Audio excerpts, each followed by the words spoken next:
Okay जनाब, अस्सलाम वालेकुम, welcome back to my channel. आज का हमारा जो टॉपिक है वो है एक्यूट ट्यूबुलर इंजरी। ठीक है, कुछ ऐसा हुआ है, कोई ऐसी क्लिनिको पैथोलॉजी हुई है जिसमें क्या हुआ है, सडन जो है एक्यूट डिक्लाइन हो गया रीनल फंक्शन का, तो उसको हम एक्यूट ट्यूबुलर इंजरी कहेंगे। मतलब कोई ऐसी कंडीशन हो गई है जिसमें हमारे ट्यूब्यूल्स की डैमेजिंग हो गई है, उनकी जो है वो डिस्ट्रैक्शन हो गई है, उनके सेल में जो है कोई मसला हो गया है जिसकी वजह से सडन जो है डिक्लाइन ऑफ फंक्शन हो गया है ट्यूब्यूल्स का, रीनल फंक्शन, तो हम उसे कहेंगे एक्यूट ट्यूबुलर इंजरी। अच्छा, अब हम बात कर लेते हैं इसके कॉजेज़। यहाँ पर डेफिनेशन हो गई हमारे पास। एक्यूट जो है इस clinical pathology entity characterized morphologically by damaged tubular epithelial cells and clinically by acute decline of renal function। ठीक है, ये हमारे पास इसकी डेफिनेशन हो गई। अगर हम बात कर लेते हैं इसकी कॉजेज़ की, तो इसके दो कॉजेज़ हैं। नंबर पहला कॉज कौन सा है, ischemic acute tubular injury. Number दूसरा nephrotoxic acute tubular injury. Ischemic की अगर हम बात कर लें, अब इन दोनों को डिफ्रेंशिएट करते हैं कि कॉजेज़ इस्कीमिया। इस्कीमिक किसे कहते हैं, deficiency of oxygen in the blood. ठीक है, हमारे पास क्या है कि इस ऑक्सीजन की डिफिशियंसी हो गई है, ब्लड की डिफिशियंसी हो गई है, तो हम क्या कहेंगे कि वहाँ पे इस्कीमिक एक्यूट ट्यूबुलर इंजरी हो रही है। और अगर हमने कोई ऐसी चीज़ ले रही है जो टॉक्सिसिटी कॉज कर रही है, जिसने सेल को टॉक्सिस कर दिया है, तो हम उसको कहेंगे कि नेफ्रोटॉक्सिसिटी हो गई है, जिसकी वजह से हमारे पास एक्यूट ट्यूबुलर इंजरी हो रही है। अगर हम इस्कीमिया की बात कर लें, तो हमारे पास अगर कोई ब्लड लॉस ट्रॉमा हो गया है, लाइक कोई एक्सीडेंट हो गया है, हमारे पास हाइपोवोलेमिया हो गया है, शॉक में बंदा जा रहा है, तो हम क्या कहेंगे, इसकी वजह से भी हमारे पास रीनल ब्लड फ्लो GFR कम हो जाएगा, ट्यूब्यूल्स को उनकी जो है प्रॉपर ब्लड सप्लाई नहीं मिलेगी, जिसकी वजह से भी ट्यूबुलर इंजरी हो सकती है। नंबर दूसरा हम बात कर लेते हैं या थ्रोम्बोसिस एंजियोपैथीज़ हैं। थ्रोम्बोसिस एंजियोपैथीज़ मतलब कि कहीं थ्रोम्बस का मसला है, कहीं थ्रोम्बस एक्यूमुलेट हुआ है, ओबेसिटी की वजह से ऑब्स्ट्रक्शन हुई है कहीं पे, तो हम उसमें भी कहेंगे कि थ्रोम्बोसिस एंजियोपैथी हो सकती है, जिसकी वजह से हमारा जो है ब्लड सप्लाई रीनल में कम आ रहा है। ठीक है, अब हम पोली एंजाइटिस, ठीक है, उसकी वजह से भी हमारे पास जो है ये इस्कीमिक ब्लड वो हो सकता है। मेलिग्नेंट हमारा हाइपरटेंशन है, मेलिग्नेंट हाइपरटेंशन में भी as you know renal syndrome हो सकता है। और फिर हमारे पास अगर सबसे बड़ी बात है, मिसमैच ट्रांसफ्यूजन हो गई है।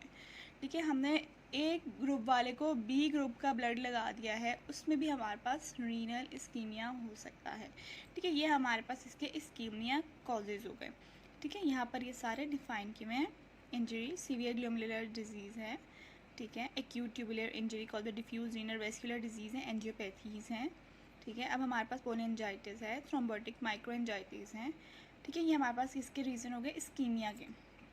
अगर हम बात कर लेते हैं अब नेफ्रोटॉक्सिसिटी की, तो नेफ्रॉन मतलब हमने कोई ऐसी ड्रग ले रही है लाइक जेंटामाइसिन वगैरह, या हमारे पास कोई ऐसी ड्रग ली है जो एलर्जिक कॉज करवाती है इंटेस्टाइनल नेफ्राइटिस को, तो हमारे पास उसकी वजह से भी जो है वो कॉज हो सकता है। यहाँ हमने हैवी मेटल्स इनटेक कर लिए हैं लाइक मर्क्यूरी वगैरह, तो उसकी वजह से भी हमारे पास एक्यूट ट्यूबुलर इंजरी हो सकती है।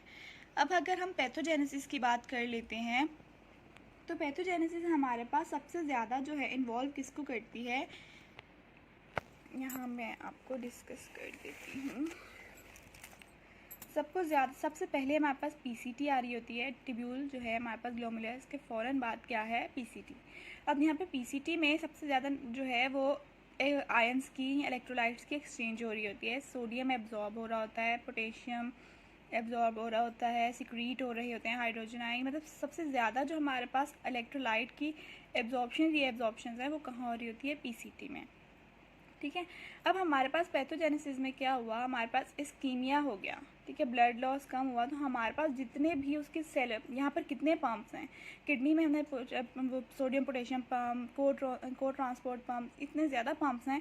अब हमारे पास क्या हुआ कि सेल ब्लड कम आया, उसकी वजह से सेल की पोलैरिटी कम हो गई, सेल की पोलैरिटी कम हुई, तो हमारे पास जो है सोडियम की रीएब्जॉर्प्शन कम हो गई, सोडियम की रीएब्जॉर्प्शन कम हुई तो हमारे पास GFR कम हो गया।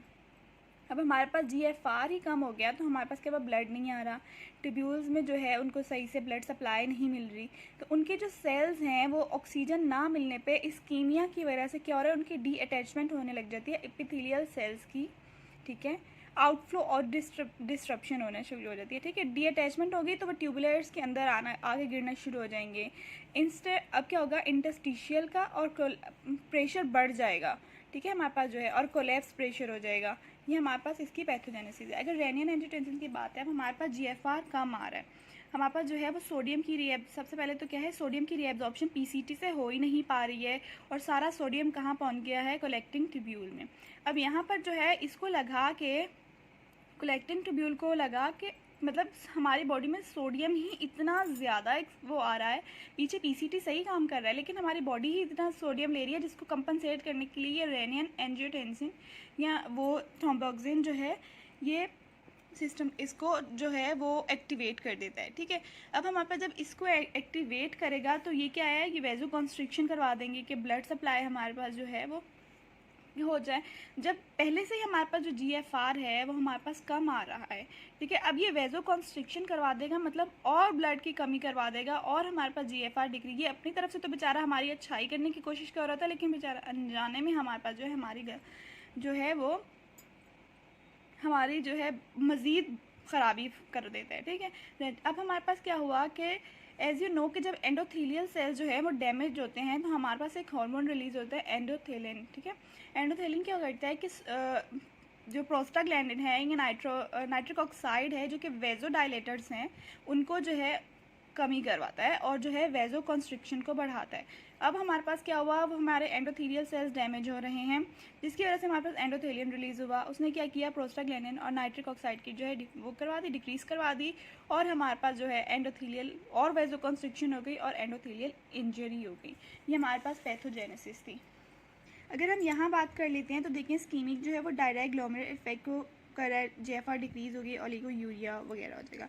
और अगर हम जो है ट्यूबुलर डैमेज की बात कर लेते हैं, ये इसको ट्यूबुलर डैमेज हुआ, अब इसने क्या करवाया, PCT पे इसने हेल्प किया, और असेंडिंग थिंग में रेनिन एंजियोटेंसिन वेजो कॉन्स्ट्रिक्शन में मैंने आपको बताया ऑब्स्ट्रक्शन कास्ट। अब हमारे पास जो सेल टूट के वहाँ जा रहे हैं और वहाँ पर इन्फ्लेमेशन वगैरह, न्यूट्रोफिल्स वगैरह सब कुछ इकट्ठा हो रहा है, एक्यूट है, तो हमारे पास वहाँ पर जो है ऑब्स्ट्रक्शन हो जाएगी, और इंटरस्टिशियल जो है वहाँ का जो इंटरट्यूबुलर प्रेशर है वो बढ़ जाएगा, ठीक है। उसकी वजह से भी हमारा GFR कम हो जाएगा। अब ट्यूबुलर ब्लैक लीक है, वहाँ से जो है वो ट्यूबुलर ब्लड जो है वो इंटरस्टिशियल में आ रहा है, अब इंटरस्टिशियल इन्फ्लेमेशन हो गई है। इसकी मॉर्फोलॉजी की बात करें तो ट्यूबुलर इंजरी हो रही है, ठीक है। अब हमारे पास ट्यूबुलर जो है इंजरी की वजह से नेक्रोसिस हो रही है सेगमेंट ऑफ द ट्यूब्यूल, जैसे PCT वगैरह की। अब ब्रश बॉर्डर इंजरी है, जो हमारे पास PCT में ब्रश बॉर्डर्स होते हैं उनकी इंजरी हो रही होगी। प्रोटेनेशियस स्कार्स मिलेंगे हमें डिस्टल कॉन्वोल्यूटेड ट्यूब्यूल्स में।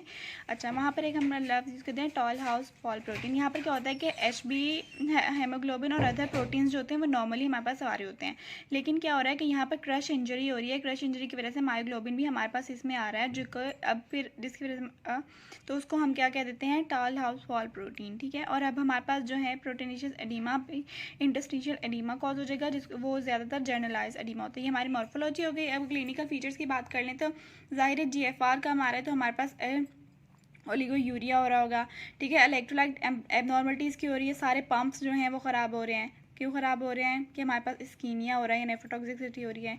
अब फ्लूइड ओवरलोड हो रहा है, हमारे पास जो है वो फ्लूइड इतना ओवरलोड हो जाता है कि अब ओलिगोयूरिया हो रहा है, अब GFR पीछे से कम आ रहा है, ट्यूब्यूल्स काम नहीं कर रही है, तो फ्लूइड ओवरलोड ही होगा ना, ठीक है। तो हमारे पास डायलिसिस की ज़रूरत पड़ जाती है, इतना वो शदीद किस्म का हो जाता है। अब इसके 3 फेज़ होते हैं। इनिशियल फेज़ 36 आवर्स का होता है, जिसमें हमारे पास आउटपुट यूरिन जो होता है वो बहुत कम हो जाता है, और जो हमारे पास ब्लड यूरिन नाइट्रोजन लेवल है वो भी बढ़ जाता है, और GFR हमारा कम हो जाता है। मेंटेनेंस फेज़ हमारे पास नंबर दूसरा है, जिसमें हमारे पास ओलिगोयूरिया मतलब उससे थोड़ा सा मेंटेनेंस में आ रहा होता है, और यहाँ पर भी ब्लड यूरिन जो वो यूरिया नाइट्रोजन है वो बढ़ जाता है, हाइपर कैल्सीमिया हो जाता है, और जो है मेटाबॉलिक एसिडोसिस और यूरेमिया। रिकवरी फेज़ में ये सारी चीज़ें ठीक हो जाती हैं। ये हमारे पास क्या हुआ, एक्यूट ट्यूबुलर इंजरी ख़त्म हो गई। अब हमारा नेक्स्ट टॉपिक होगा इंशाल्लाह डिजीज़, ये एक्यूट पाइलोनेफ्राइटिस। ओके, अल्लाह हाफिज़।